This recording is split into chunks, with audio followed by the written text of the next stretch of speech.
faedah yang ingin saya jelaskan tentang 7 dosa yang kalau seandainya kita lakukan, maka dosa-dosa ini boleh jadi menghabiskan seluruh pahala kita, walaupun kebaikan kita ini sebesar gunung. Tentu mendengar temanya pun kita sangat takut dan menakutkan. Bagaimana mungkin salat kita yang sudah kita lelah letih melakukannya, puasa kita, zakat kita, haji kita, sedekah kita, zikir kita, baca Quran kita, silaturahim kita, dan segudang ibadah lain yang sudah kita lakukan harus hangus, hilang dengan melakukan 7 dosa ini. Apa saja 7 dosa ini? Yang pertama, asyirku, kesyirikan.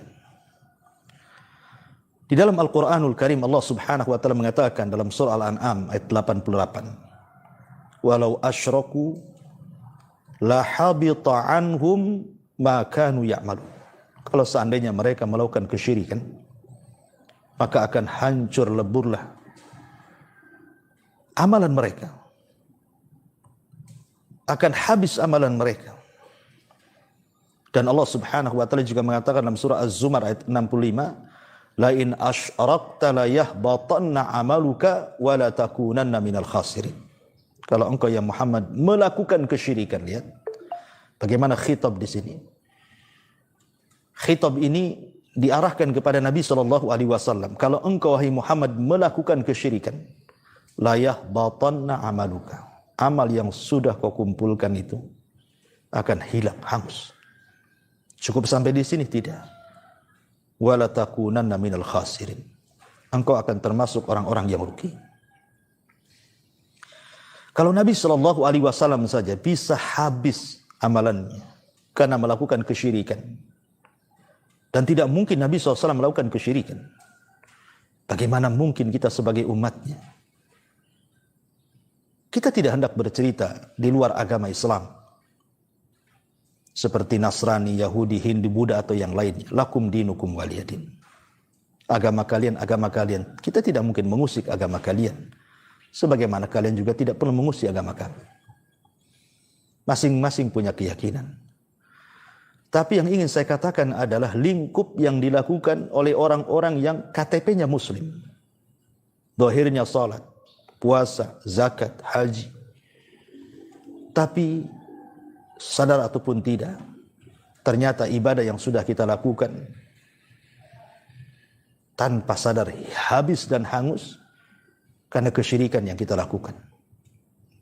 Betapa banyak di antara kita yang masih datang ke dukun, yakin dengan dukun, percaya dengan dukun, masih menyimpan tangkal-tangkal, yakin dengan jimat, percaya dengan jimat, masih datang ke tempat-tempat keramat, kuburan-kuburan orang-orang saleh, meminta-minta di situ, bernadar di situ, menyembelih di situ, i'tikaf di situ. Dan ini kesyirikan. Ya.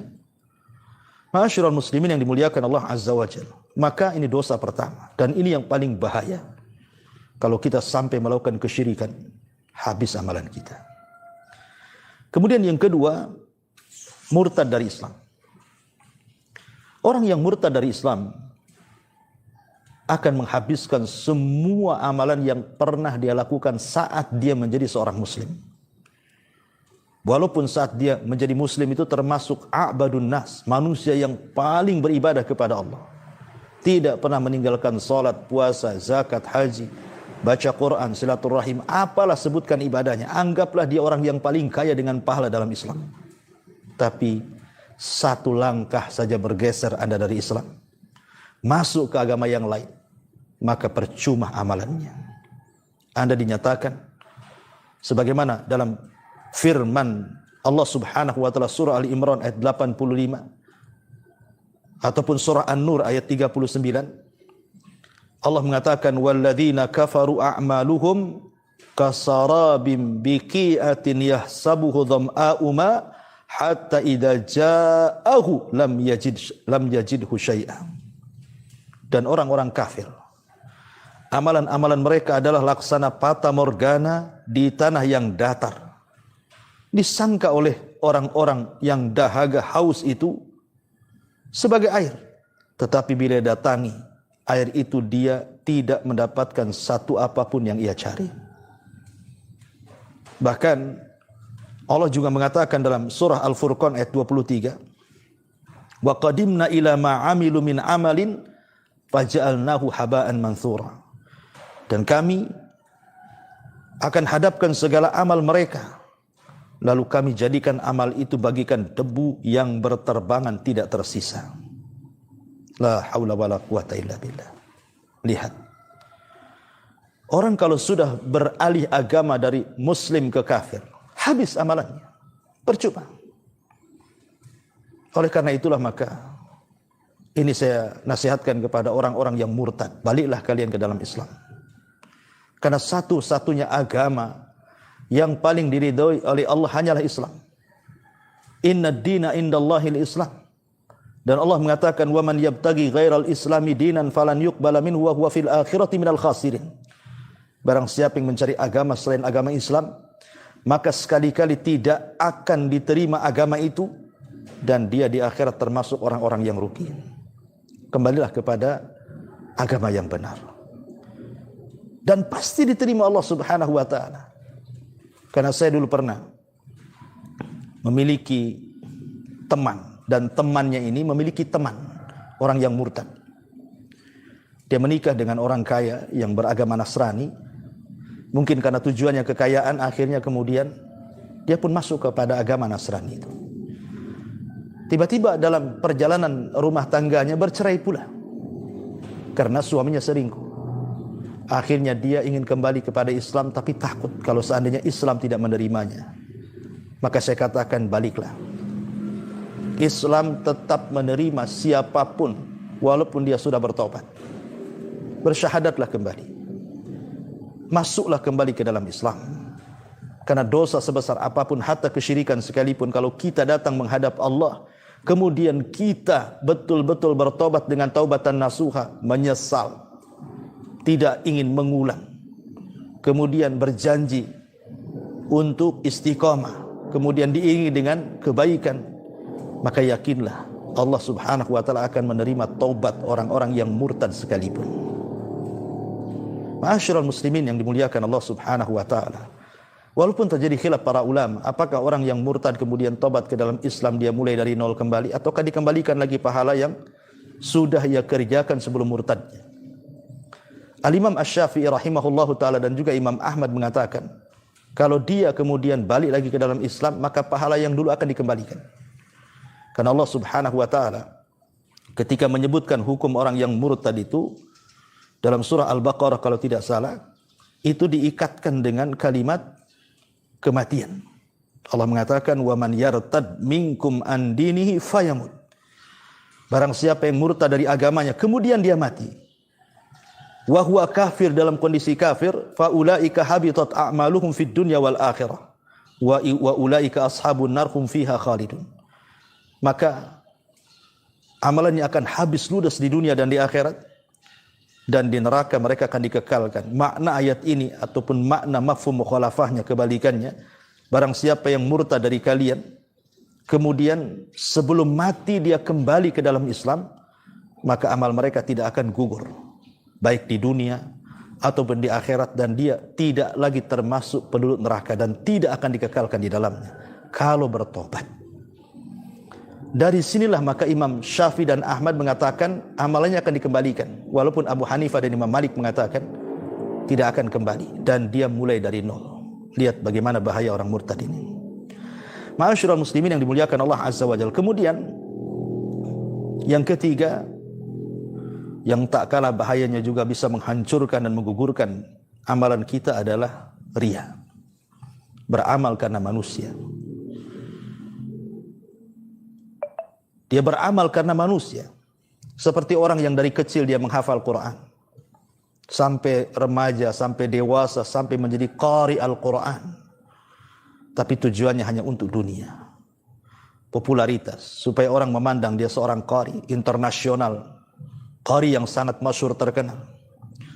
Atau seorang yang dari kecil dia latihan fisik dia, sampai remaja dewasa dia ahli berpedang, ahli bertombak, ahli berkuda, ahli dalam strategis perang dan begitu seterusnya. Tapi ketika dia berjihad memang tidak karena Allah.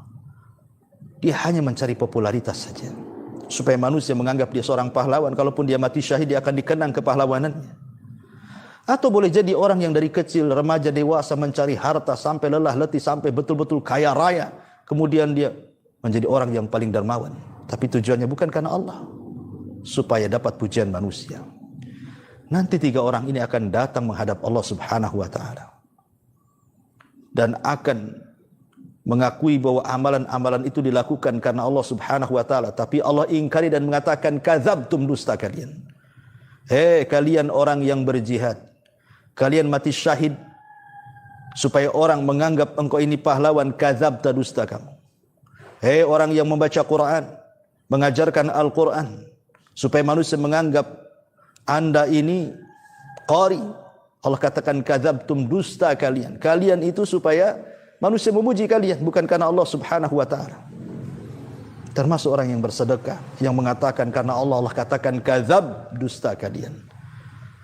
Maka 3-3 diseret ke neraka, naudzubillah. Lihat. Lalu apa baca Quran? Apa jihadnya? Apa sedekahnya kalau amilatun nasibah tasla naran hamiyah? Lelah letih dia melakukan amal saleh, tapi ujung-ujungnya Allah masukkan ke neraka, naudzubillah, tidak lain dan bukan karena riya, habis amalannya. Nanti pada hari kiamat mereka akan dikumpulkan dan Allah katakan, pergilah kalian kepada orang yang kalian harapkan pujiannya di dunia. Apakah ada balasan dari mereka? Tidak ada yang mampu memberikan balasan pada hari kiamat kecuali Allah Subhanahu wa taala. Ini yang ketiga. Yang keempat, kurhu awamirallah, kurhu awamirillahi azza wa jalla, membenci perintah-perintah Allah azza wa jalla. Allah mengatakan dzalika bi annahum karihu ma anzalallah fa ahbata a'malahum. Demikian itulah karena mereka membenci, tidak suka dengan apa yang diturunkan Allah, sehingga Allah gugurkan amalan mereka.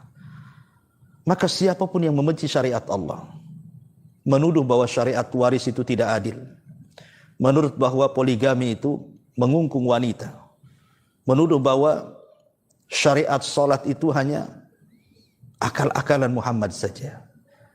Buat apa puasa lapar-lapar saja? Buat apa haji kemudian menghabiskan biaya saja?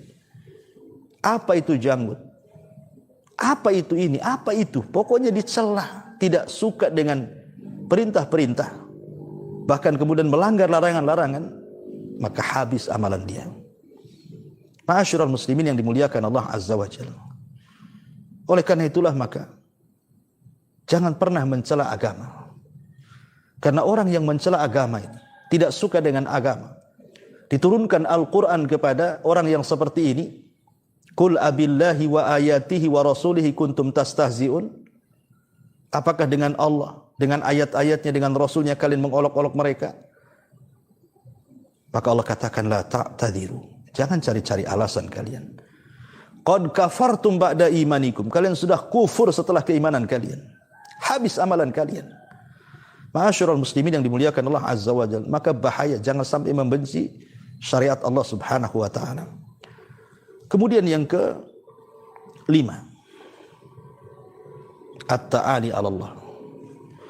At-ta'ali 'ala Allah itu artinya seseorang memponis manusia dengan mengatakan si fulan tidak akan masuk neraka, si fulan tidak akan masuk surga, si fulan akan menjadi penghuni neraka, si fulan tidak akan diampuni dosa-dosanya, dan begitu seterusnya. At-ta'ali 'ala Allah. Atau mengatakan si fulan kafir, padahal dia bukan kafir. Karena mengatakan si fulan kafir sama dengan mengatakan si fulan ahli nar. Itu disebut at-ta'ali 'ala Allah. Fala tuzakku anfusakum, jangan merasa bersih diri kalian dengan menuduh orang seperti itu. Karena dalam sebuah hadis dari Jundub ibn Abdillah al-Bajali yang dikeluarkan Imam Muslim, anna rajulan qala, ada seorang laki-laki berkata, kata Rasul, wallahi la yaghfirullahu li fulan, demi Allah, Allah tidak akan mengampuni dosa si fulan. Allah murka dari langit dan mengatakan, man dzalladzi yata'alla alayya alla aghfira li fulan, siapa yang berani-berani mengatakan bahwa saya tidak akan mengampuni si fulan? Seolah-olah dia itu memerintahkan Allah dengan mengatakan si fulan tidak akan diampuni. Padahal Allah mengatakan, siapa yang berani mengatakan bahwa aku tidak akan mengampuni si fulan? Maka Allah katakan, fa inni qad ghafartu li fulan wa ahbattu amalaka. Allah katakan, aku sudah mengampuni dosa-dosa si fulan dan aku gugurkan amalan. Maka jangan pernah memvonis. Apabila orang itu masih hidup, jangan memvonis seperti itu. Tapi doakan mudah-mudahan dia mendapatkan hidayah. Mudah-mudahan dia mengamalkan amalan ahlul jannah. Mudah-mudahan dia mati husnul khatimah. Jangan memvonis. Ma'asyiral muslimin yang dimuliakan Allah Azza wa Jalla. Maka memvonis orang baik-baik tidak akan diampuni. Hatta orang jahat sekalipun. Hatta ahli maksiat sekalipun. Kalau di dunia saja kita tidak boleh melaknat mereka, tapi disunahkan untuk mendoakan mereka. Seperti di zaman Rasul ada orang yang hobi mabuk, ketangkap dicambuk. Tapi orang ini suka membuat Nabi tertawa, suka dengan Nabi. Ketika satu hari dia kemudian tertangkap dan dicambuk, orang-orang melaknatnya. Rasul mengatakan, la tal'anuhu fa innahu yuhibbullah wa rasul. Jangan kalian laknat dia. Dia itu cinta dengan Allah dan Rasulnya. Tapi katakan kepada orang-orang ahli maksiat, semoga Allah memberikan hidayah kepada kalian. Semoga Allah memberikan kesadaran kepada kalian. Karena taufik itu milik Allah subhanahu wa ta'ala. Ma'asyiral muslimin yang dimuliakan Allah Azza wa Jalla. Kemudian yang selanjutnya adalah az-dzunub al-khalawat. Dzunubul khalawat. Yang nomor 6, dzunubul khalawat. Dosa yang dilakukan tidak terang-terangan. Dalam surah An-Nisa ayat 108 Allah mengatakan, yastakhfuna minan nas wa la yastakhfuna minallah wa huwa ma'akum idh yubayyituna ma la yarda minal qawli wa kana Allahu bima ya'maluna muhita. Mereka dapat bersembunyi dari manusia, tetapi mereka tidak dapat bersembunyi dari Allah. Karena Allah beserta mereka ketika pada satu malam mereka menetapkan keputusan rahasia yang tidak diridhoi Allah, dan Allah meliputi terhadap apa yang mereka kerjakan. Lihat bagaimana Allah katakan, mereka dapat bersembunyi dari manusia, tapi mereka tidak bisa bersembunyi dari Allah. Kita lihat hari ini, banyak orang-orang yang melakukan dzunubul khalawat, dosa yang dilakukan tidak terang-terangan. Seperti yang dilakukan anak-anak muda, maaf umpamanya melakukan onani, naudzubillah, masturbasi, dan begitu seterusnya. Atau menggibah di sosial media. Orang tidak tahu, hanya Anda dengan komputer saja. Atau mungkin korupsi di kantor, bos tidak tahu, perusahaan tidak tahu. Atau bermain di belakang, orang tidak tahu. Atau mencuri, orang tidak tahu. Berzinah, orang tidak tahu. Selingkuh, orang tidak tahu. Semua perbuatan dosa yang Allah tidak, manusia tidak tahu, ingat Allah itu tahu. Semua Allah tahu. Yakin, walaupun Anda bersembunyi di lubang sekalipun, yang Anda kira manusia tidak tahu, Allah tahu. Allah itu zat yang maha alim, maha mengetahui, basir, maha melihat, sami, maha mendengar.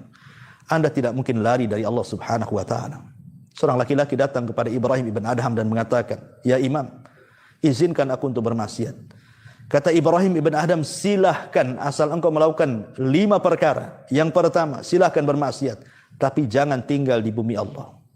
Yang kedua, silahkan bermaksiat, tapi jangan makan dari rezeki Allah. Yang ketiga, silahkan bermaksiat, tapi cari tempat yang Allah tidak tahu. Yang keempat, silahkan bermaksiat. Kalau datang malaikat maut, katakan kepada malaikat maut, tunggu dulu, jangan kau cabut nyawaku, aku ingin bertobat. Yang terakhir, silahkan maksiat. Kalau Anda diseret ke neraka oleh Zabaniyah, katakan kepada malaikat Zabaniyah, jangan kau seret aku ke neraka, masukkan aku ke surga. Kalau Anda bisa melakukan 5 perkara, monggo silahkan maksiat. Tapi kalau tidak bisa, jangan pernah bermaksiat kepada Allah Azza wa Jalla, baik terang-terangan ataupun sembunyi-sembunyi. Dan dosa khalawat bisa menggugurkan amal. Nabi SAW dalam hadis Thauban radhiyallahu an pernah mengatakan, aku akan beritahu kepada kalian satu kaum dari umatku, ya'tuna yaumal qiyamah bihasanatin amthal jibalit tihama.